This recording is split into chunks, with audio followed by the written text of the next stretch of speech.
श्री विदुर जी के घर में प्रभु प्रसाद पाकर के रात्रि में व्यतीत कर रहे हैं, तो विदुर जी ने प्रभु से कहा कि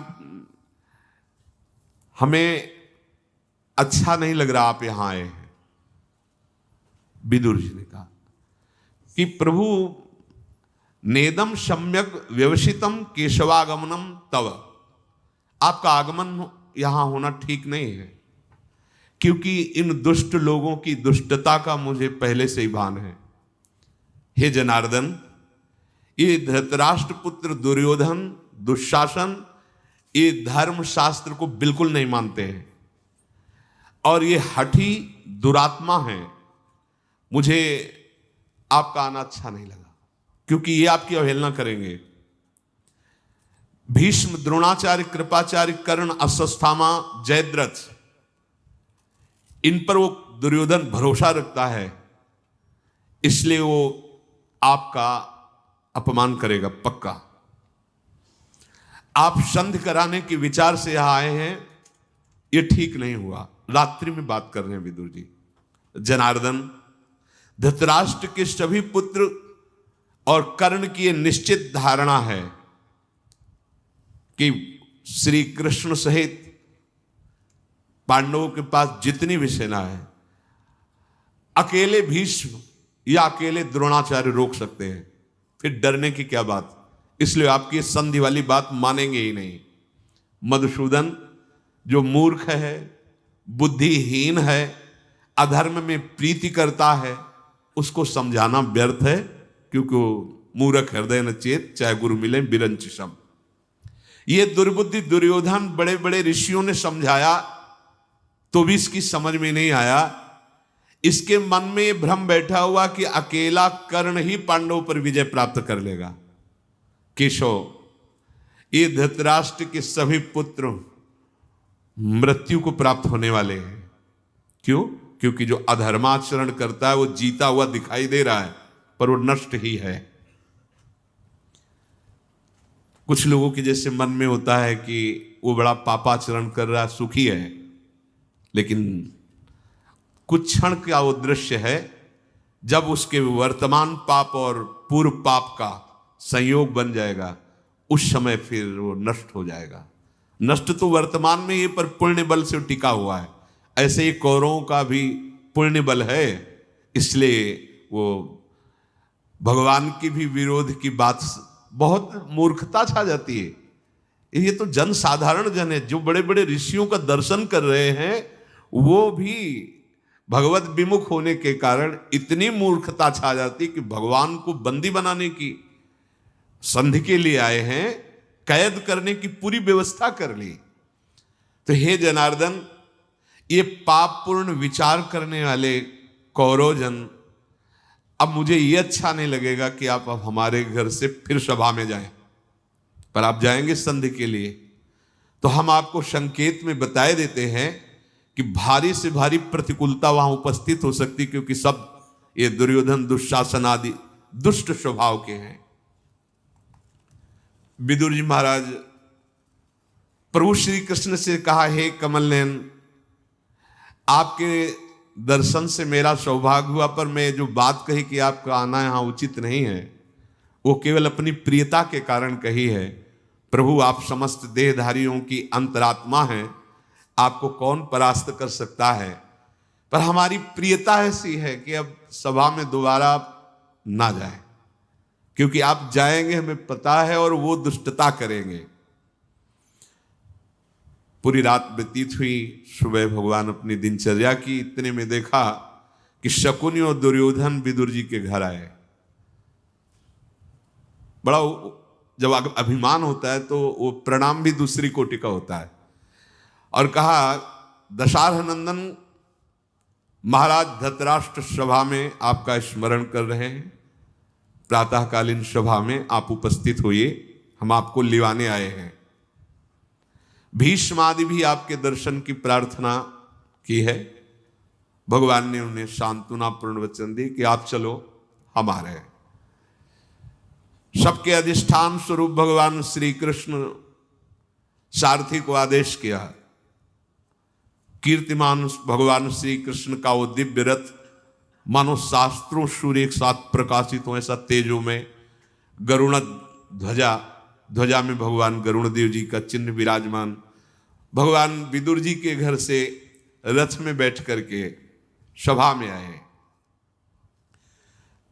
अलसी के फूल की भांति मनोहर श्याम कांति है श्री कृष्ण की। अतसी पुष्प संकास पीतवासा जनार्दन व्यभ्राजत सभा मध्य हेमनी वो पहितो मणि। श्याम कांति, वो श्यामता इस सृष्टि में नहीं है। पीतांबर बिजलियों की सी कांति, ऐसा पीतांबर धारण किए हुए बड़ा ही सुंदर स्वरूप, अद्भुत कांति। प्रभु श्री कृष्ण जे हुई सभा में प्रवेश किए, सब खड़े हो गए। एक स्वाभाविक जो धर्मयुक्त हैं, भक्ति युक्त हैं, उनकी भावना है, पर जिनके भावना भी नहीं उनको भी खड़ा होना पड़े, क्योंकि तेज है, सामर्थ्य ऐसी है, वो तो प्रभु के जनों में ऐसी सामर्थ्य होती है। सब के सब सभा खड़ी हो गई।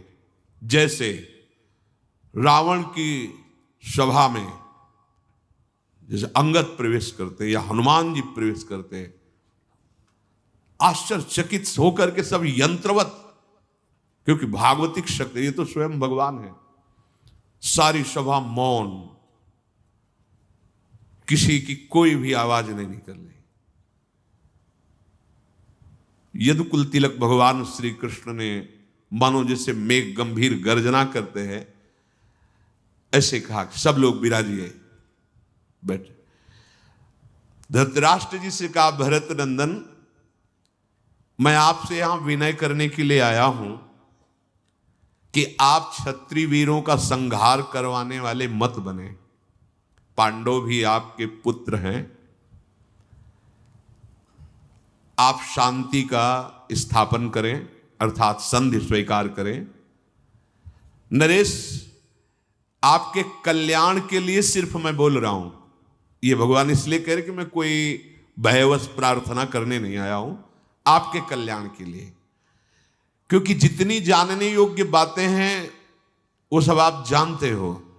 धृतराष्ट्र से कहा, कुरुनंदन, ये तुम्हारा पुत्र जो दुर्योधन है, ये धर्म के विरुद्ध आचरण करने वाला पापात्मा है, और इसका अनुसरण आप कर रहे हैं। इसका मतलब है कि सर्वनाश निश्चित होना है। पर आपको हम इस भयंकर विपत्ति से बचाना चाहते हैं। आप इस दुष्ट की उपेक्षा कर दीजिए और पांडवों को अपना लीजिए, तो भूतल के क्षत्रियों का संहार रुक जाएगा। यदि आप चाहते हैं कि ये भयानक विनाश लीला ना हो, तो आप दोनों पक्षों में शांति स्थापना करने के लिए पांडवों को सम्मानित कीजिए, बुलाइए और आधा राज्य वापस कर दीजिए। इस समय मैं संधि कराने के उद्देश्य से आपके पास आया हूं। आप अपने पुत्रों को मर्यादा में रखिए और पांडवों को मैं नियंत्रण में रखूंगा, तो जनसंहार बच जाएगा। और यदि राजन आप अपने पुत्रों को शासन में नहीं रखते, तो मैं तो प्रयत्न करने आया ही हूं संधि का, पर इसमें आपको ये बता देता हूं कि कोई नहीं बचेगा। ये जो आप गर्व करके 11 अक्षौणी सेना और सब, कोई नहीं बचेगा। पांडवों के साथ वैर करने वाला कोई भी त्रिभुवन में हो, उसका परिणाम अच्छा नहीं होगा, भगवान बोल रहे हैं। ये विचार कर स्वयं ही मेरे संधि प्रस्ताव को स्वीकार कर लीजिए। ऐसा करने से आपको यश प्राप्त होगा। मेरी राय है कि अभी घोषणा करवा दीजिए आप। भगवान श्री कृष्ण धृतराष्ट्र से बोले कि अब हमारा पांडवों के साथ कोई वैर नहीं है, और मैं अभी पांडवों को बुलाता हूं। वो आपके चरण छुएंगे, आपके चरणों के समीप बैठेंगे, और युधिष्ठिर और दुर्योधन समान सिंहासन पर बैठे। आप घोषणा करवा दीजिए कि अब कोई वैर नहीं, अब शांति। जब भगवान ऐसा बोल रहे थे, दुर्योधन उसी समय खड़ा हो गया सभा में और कहा, वसुदेव नंदन, आप सोच विचार के बाद क्यों नहीं बोलते? आप बार बार पांडवों की बात, महिमा उन्हीं की, जब देखो तब मेरी निंदा करते हो। मैं देखता हूं कि विदुर जी, पिताश्री, आचार्य, पितामह, भीष्म, ये सब तुम्हारी बातों में आ जाते हैं, परंतु मैं तुम्हारी बातों में आने वाला नहीं। बुद्धि जब भ्रष्ट हो जाती तो इसे कहते हैं बुद्धि भ्रष्ट होना। पांडवों को जुए का खेल जब नहीं आता था तो क्यों खेले, और उसमें खेले, मेरे मामा ने विजय प्राप्त करवा दी, तो मेरा इसमें दोष क्या है? अब मैं क्यों राज्य वापस करूं? मैंने जीता है। हम लोग किसी भी भयंकर कर्म करने वाले से भयभीत नहीं होते। भगवान से बात कर रहा है दुर्योधन। हम क्षत्रिय हैं, युद्ध के भय से साक्षात देवराज इंद्र भी आ जाए तो मैं नतमस्तक नहीं होऊंगा। श्री कृष्ण, मैं क्षत्रिय धर्म को जानने वाला हूं। भीष्म, द्रोण, कृपाचार्य, कर्ण, ये मेरे पक्ष में है। बड़े से बड़े देवता भी इनको नहीं जीत सकते, फिर आप मुझे भयभीत क्यों कर रहे हैं? ध्रियमाणे महाबाहो मयि संप्रति केशव, यावद् तीक्ष्णया सूच्या विद्धे दग्रेण केशव। जितने से सुई चुभोई जाती है उतनी नोक की जगह भी आप संधि कराने आए, सुन ले, बिना युद्ध के मैं नहीं दूंगा, सुई के अग्रभाग भर भी नहीं दूंगा। बारीक सुई की नोक से जितना छेद होता है, तुम 5 गांव आधा राज्य की बात करते हो, मैं सुई की नोक भर भी नहीं दूंगा। दुर्योधन की बात सुनकर भगवान श्री कृष्णचंद्र जी के नेत्र लाल हो गए और दुर्योधन से कहा, दुर्योधन, अब मुझे पक्का पता है कि तू रणभूमि में सैया में सोना चाहता है और अपने भाइयों और मंत्रियों और सहायकों का भी नाश कराना चाहता है। मूढ़, तू जानता नहीं है किससे बात कर रहा है। महात्मा पांडवों की केवल समृद्धि के लिए मैं इस तरह से बात कर रहा हूं, संधि की नहीं। शकुनी, दुशासन और तुझ जैसे को दंड देना मुझे आता है। दुर्योधन, फिर भी बात मान जा। कर्ण और दुशासन को तुम बहुत बड़ा बलवान समझ रहे हो, कई बार युद्ध छोड़ के भागा है अर्जुन से। अब भी तू बात मान ले, तेरी हितैषिता की बात कह रहा हूं, तेरा कल्याण होगा, सबका मंगल होगा। अगर मेरी बात नहीं मानेगा तो अपयश होगा, सर्वनाश होगा। भगवान श्री कृष्ण ने बात कह ही रहे थे, दुशासन खड़ा हुआ और सभा में बोला कि मुझे तो ऐसा लगता है केशव कि यदि मैं संधि की बात ना मानूं तो मेरे भाई दुर्योधन को और मुझे बंदी बना के तुम पांडवों के चरणों में डाल दोगे। मुझे तो ऐसा दिखाई दे रहा है। पितामह भीष्म, द्रोणाचार्य और पिताश्री ये भी आपके मुख की तरफ देख रहे हैं, आप जो बोल रहे हैं वही बात सुन रहे हैं। दुशासन को बैठने के लिए दुर्योधन ने कहा और कहा, दुर्योधन ने लंबी सांस खींचते हुए कि मैं ऐसी सभा में ही नहीं टिकता। यह बड़ा भारी अपमान होता है, जिससे सभा में किसी को समझाया जा रहा हो और अवहेलना करके चल दे। वो अशिष्ट पुरुष की भांति खड़ा हुआ और इशारा किया तो शकुनी, कर्ण, दुशासन और उसके अनुयायी राजा सब सभा से, भीष्म जी, द्रोणाचार्य जी, प्रभु श्री कृष्ण जी, इनको अब मतलब ये बहुत बड़ा अपमान होता है। दुर्योधन को वहां से जाते देख करके उनके अनुयायी राजा लोग भी उन्हीं के साथ निकल गए। दुर्योधन सभा भवन से निकल करके और एकांत में मंत्रणा की कि भीष्म जी, द्रोणाचार्य जी वही बात मानेंगे जो प्रभु कहेंगे, मतलब श्री कृष्णचंद्र जी कहेंगे। मुझे लगता है कि श्री कृष्ण को बांध लिया जाए, बंदी बना लिया जाए, और इनको जब बंदी बनाकर कैद में डाल लेंगे तो पांडवों को जब पता चलेगा तो निरुत्साहित हो जाएंगे। इसलिए हम लोगों को चाहिए कि बहाने से सभा में चलें और श्री कृष्ण को कैद कर ले, बंदी बना ले, क्योंकि एकमात्र श्री कृष्ण ही महाबल हैं पांडवों का। ये पांडवों के कवच हैं, कवच टूट गया तो फिर वीर को मारने में देर नहीं लगती। शीघ्रता से कोई जान न पावे, न महाराज धृतराष्ट्र और न भीष्मादि। चीखना चिल्लाना कितना भी हो, छोड़ना नहीं, श्री कृष्ण को बंदी बनाकर कैद में कर लेना। ये जैसे कोई चूहा जो है ना सिंह को बंदी बनाना चाहे, ऐसा। भगवान के सेवा में सात्यकी रहते थे, तो देखा कि अभी तो इस सभा से गए और तुरंत वापस आ रहे हैं। बहुत बुद्धिमान थे, उन्होंने दृष्टि से समझ लिया कोई षड्यंत्र की रचना हुई है। एक अक्षोणी सेना भगवान की भी वहीं उपस्थित थी, दुर्योधन के पक्ष में दी थी। उसके प्रधान वीर थे कृतवर्मा। सात्यकी ने इशारा किया कि हो सकता है इनका षड्यंत्र ऐसा कुछ, तो आप दरवाजे पे ही रहना, अगर ये कुछ तो फिर एक अक्षोणी सेना अपनी तो है, 11 अक्षोणी सेना एकत्रित हो चुकी है। सात्यकी सभा में गए और प्रभु से मुस्कुराते हुए इशारे से कहा कि सावधानी की जरूरत है, ये लोग षड्यंत्र रच रहे हैं। साधु पुरुषों द्वारा जो सम्माननीय विषय है वो यहां सभा में नहीं होने वाला है, ऐसा सात्विकी ने इशारे से भगवान से कहा और मुख से कहा कि जैसे कोई बालक जलती हुई आग को कपड़े में बांधना चाहता हो, ऐसे ही ये दुर्बुद्धि कौरव हमें लगता है हमारे प्रभु वासुदेव को बंदी बनाना चाहते हैं।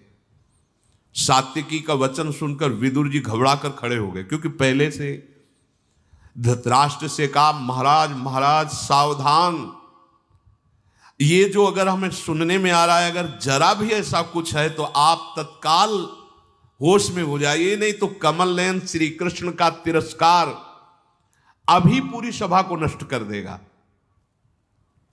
जैसे क्रोध से भरा हुआ सिंह हाथियों को नष्ट कर देता है, ऐसे अगर भ्रकुटी चढ़ जाए श्री कृष्ण की तो त्रिभुवन में कोई ऐसा नहीं कि सामने खड़ा हो सके। धृतराष्ट्र ने विदुर जी से कहा तुम ही समझाओ, मेरी तो बात इस समझेंगे नहीं। विदुर जी ने दुर्योधन से प्यार से समझाया कि ये जो तुम करने की बात सोच रहे हो, नीच कर्म आज तक किसी ने नहीं किया। पहले तो तुम पांडवों का हिस्सा, दूसरी बात भगवान जब संधि दूत बन करके आए हैं तो उन्हें आप बंदी बनाने की सोच कैसे सकते हैं? ऐसा महान कर्म जो पाप कर्म है, ये तुम जैसे पापात्मा ही सोचते हैं। जैसे वायु को हाथ से नहीं पकड़ा जा सकता, चंद्रमा को हाथ से छुआ नहीं जा सकता, पृथ्वी को सिर पे नहीं उठाया जा सकता, ऐसे ही बलपूर्वक श्री कृष्ण को नहीं पकड़ा जा सकता। श्री कृष्ण को बलपूर्वक नहीं पकड़ा जा सकता। विदुर जी महाराज समझा रहे हैं पर उन लोगों की समझ में नहीं आया। शत्रु का संहार करने वाले भगवान श्री कृष्ण के आसपास उनके जो बलवान सैनिक हैं बढ़ने लगे। भरी सभा में भगवान श्री कृष्ण ने देखा है तो वास्तविक बंदी बनाने के लिए आ रहे। प्रभु श्री कृष्ण ने अट्टहास करके, एक हंसी होती है एक अट्टहास, सभा में अट्टहास करके कहा रे मूर्खो, तुम मुझे अकेला समझते हो? मुझे बंदी बनाकर तिरस्कार करना चाहते हो? देख मैं कौन हूं। ये जी ही भगवान ऐसा बोले, भगवान के अनंतों शरीर प्रकट होने लगे। विराट रूप पहला सभा में विस्तार होने लगा शरीर का, और अग्नि की ऐसी ज्वालाएं प्रकट होने लगी। आदित्य, साध्य, वसु, अश्विनी कुमार, इंद्र सहित मरुद्गण, विश्वदेव, यक्ष, गंधर्व, नाग, राक्षस सब भगवान के अंगों में प्रकट होने लगे। लोकपाल जितने सब कांप रहे। भीष्म जी दिव्य दृष्टि भगवान ने जिन जिनको दी है वही देखकर सह पा रहे हैं, जितने और भी राजा तो सब मूर्छित हो रहे हैं। एक तरफ भगवान की दाहिनी भुजा से बलराम जी, बाईं भुजा में अर्जुन गांडीव धनुष धारण किए हुए, भीमसेन, युधिष्ठिर, माद्री नंदन, नकुल, सहदेव, प्रद्युम्न, वृष्णिवंशक, अंधकवंशी, जितने भी महान बलशाली सब भगवान के अंगों में प्रकट हो रहे हैं। शंख, चक्र, गदा, शक्ति, सारंग, धनुष, हल, नंदक नामक खड्ग, ये दिव्यास्त्र मूर्तिमान नेत्रों से, नासिका से प्रलयाग्नि प्रकट हो रही भगवान के।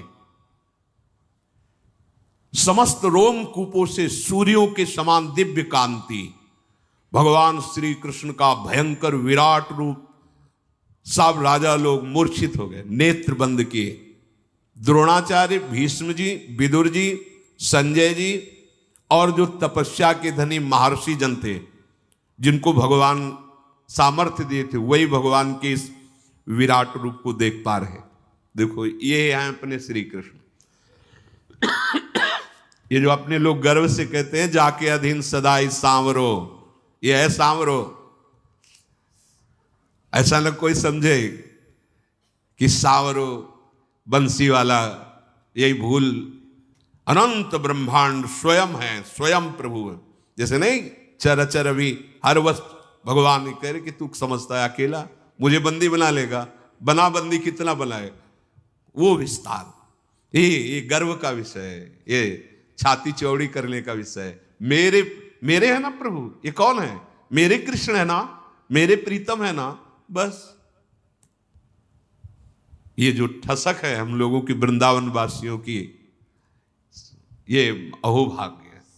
हमारे माई श्यामाजू को राज, ऐसे प्रभु जैसी हरिवंश प्रताप, देखो इनका प्रताप, रूप गुण वैबल श्याम उजागर, जाकी भ्रू विलास बस पसुरियु, दिन विथ की तरह सागर, देखो माई सुंदरता की सेवा।